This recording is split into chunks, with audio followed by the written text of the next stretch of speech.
तीन जादुई फौजी। बॉर्डर के पास एक गांव था। गांव से 2 किलोमीटर दूर एक बहुत बड़ा घना जंगल था जहां पर बॉर्डर था। उस जंगल की रक्षा के लिए बॉर्डर पर 3 फौजियों को तैनात किया गया था। वो जंगल हजारों साल पुराना था। उस जंगल में बहुत ही खूंखार जानवर रहते थे। गांव वालों का मानना था कि जंगल की रक्षा स्वयं जंगल देवता करते हैं। वो तीनों फौजी दिन रात ड्यूटी करके बॉर्डर और जंगल की रक्षा करते थे। जंगल बहुत घना था, इसलिए हमेशा आतंकवादियों का खतरा बना रहता था। 3 फौजियों को बॉर्डर पर अलग अलग जगह तैनात किया गया था। वो तीनों पिछले 10 सालों से यहाँ पर ड्यूटी कर रहे थे। तीनों फौजियों की देशभक्ति और जंगल की रक्षा देखकर वन देवता बहुत प्रसन्न हो जाते हैं और एक दिन वन देवता अपनी वन देवी से कहते हैं, देवी, ये तीनों फौजी पिछले 10 सालों से हमारे जंगल की रक्षा कर रहे हैं।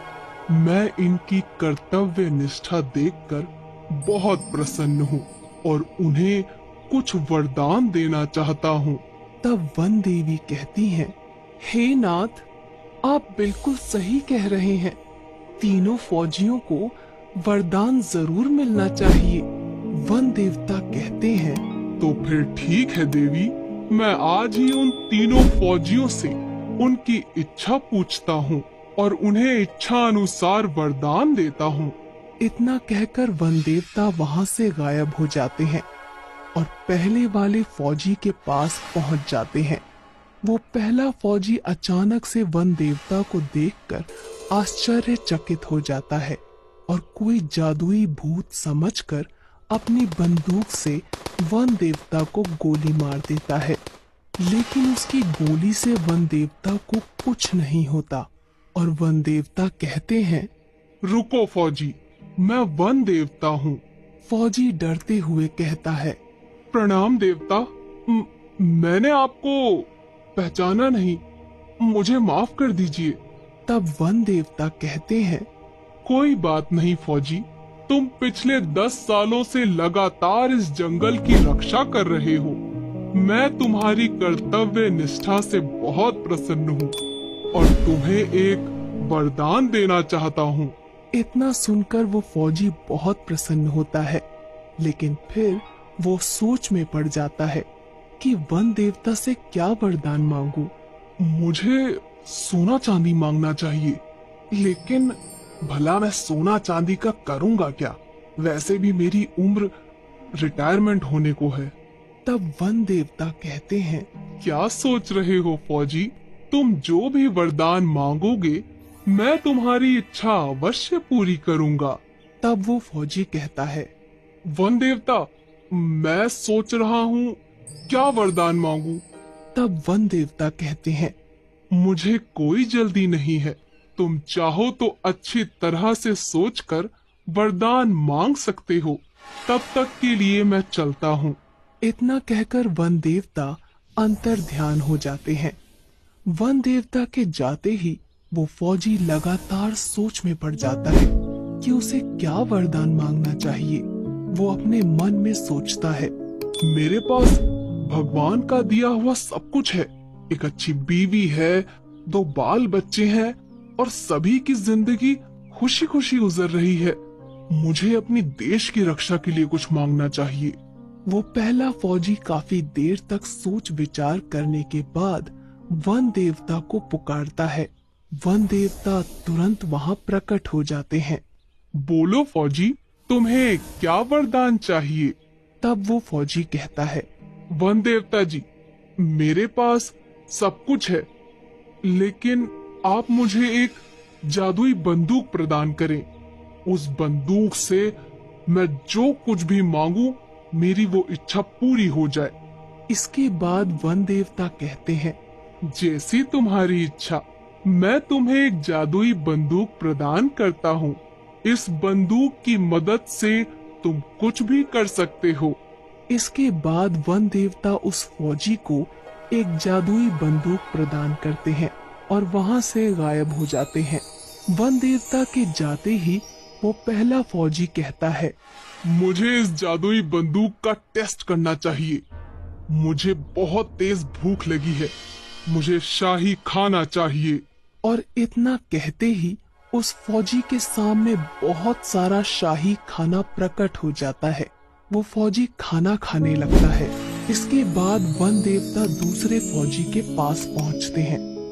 दूसरा फौजी उस समय जंगल के पास मौजूद एक तालाब में नहा रहा था। वन देवता को देखते ही वो फौजी थोड़ा घबरा जाता है और कहता है, अरे तुम कौन हो? तब वन देवता कहते हैं, घबराओ मत फौजी, मैं वन देवता हूँ। तुम पिछले 10 सालों से मेरे जंगल की देखभाल कर रहे हो। मैं तुम्हारी कर्तव्य निष्ठा से बहुत प्रसन्न हुआ हूँ और तुम्हें एक वरदान देना चाहता हूँ। तब वो दूसरा फौजी पानी से बाहर आता है और वन देवता को प्रणाम करते हुए कहता है, प्रणाम वन देवता। मेरे पास एक अच्छी नौकरी है, घर परिवार है, धन संपत्ति भी है, लेकिन मैं बहुत बूढ़ा हो गया हूँ, इसलिए मेरे शरीर में अब वो ताकत नहीं रही। तब वन देवता कहते हैं, तुम हमसे क्या चाहते हो फौजी? साफ साफ बताओ।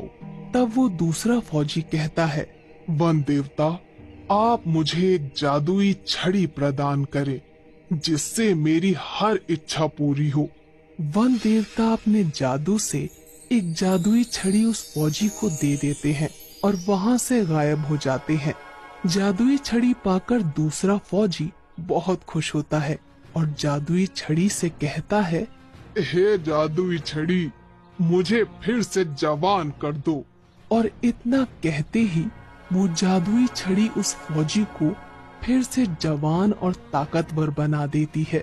अपने ताकतवर शरीर को देखकर वो फौजी सब कुछ भूल जाता है और अहंकार में आकर जादुई छड़ी से कहता है, जादुई छड़ी, मेरे चारों तरफ बहुत सारे आतंकवादियों को खड़ा कर दो ताकि मैं सबको मार सकूं। इतना कहते ही उस फौजी के चारों तरफ बहुत सारे आतंकवादी प्रकट हो जाते हैं। फौजी अपनी बंदूक से एक आतंकवादी को गोली मार देता है, लेकिन इससे पहले कि वो फौजी सारे आतंकवादियों को गोली मारता, सभी आतंकवादी मिलकर उस फौजी पर गोलियां चलाने लगते हैं और उस फौजी की मौत हो जाती है। इसके बाद वन देवता तीसरे फौजी के पास पहुंच जाते हैं। इस समय तीसरा फौजी सो रहा था क्योंकि वो रात भर बॉर्डर पर ड्यूटी करता था। वन देवता उस तीसरे फौजी के सपने में आते हैं और कहते हैं, उठो फौजी, कुछ लोग जंगल में पेड़ काट रहे हैं, जाओ और जाकर उनको रोको। इतना सुनते ही वो तीसरा फौजी अचानक नींद से जाग जाता है, लेकिन उसे अपने आसपास कोई नहीं दिखाई देता। वो कहता है, कहीं मेरा सपना सच तो नहीं था? मुझे जंगल में जाकर देखना चाहिए। वो फौजी तुरंत अपनी बंदूक उठाकर अपने इलाके में छानबीन करने के लिए जंगल में निकल पड़ता है। तभी उसे सामने 2 लोग पेड़ काटते हुए दिखाई देते हैं। फौजी चिल्लाकर कहता है, कौन हो तुम लोग और इस जंगल में आने की हिम्मत कैसे हुई? फौजी दौड़कर उन दोनों को पकड़ लेता है और कहता है, अगर आज के बाद तुम लोग इस जंगल में दिखाई दिए तो मैं तुम्हें पुलिस के हवाले कर दूंगा। इसके बाद वो दोनों आदमी वहाँ से भाग जाते हैं। तभी अचानक वन देवता वहाँ प्रकट हो जाते हैं। वाह फौजी वाह, तुम्हारी वजह से ये जंगल सुरक्षित है।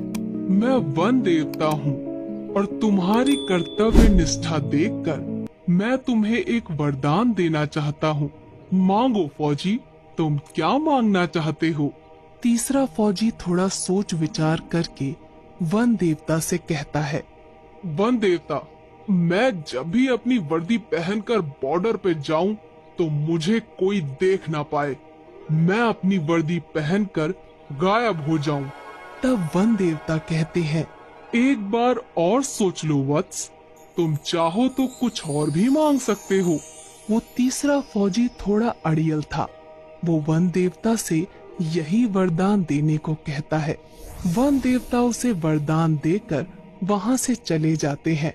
अब वो फौजी जैसे ही अपनी वर्दी पहनता था, वो किसी को दिखाई नहीं देता था। तभी जंगल में वहां आतंकवादी आ जाते हैं, जो दूसरे फौजी ने जादुई छड़ी की मदद से प्रकट किए थे, और फौजी उन्हें देख लेता है। पर वो फौजी किसी को दिखाई नहीं देता, क्योंकि उसने अपनी वर्दी पहन रखी थी। फौजी अपनी बंदूक उठाता है और एक एक करके सारे आतंकवादियों को मार देता है।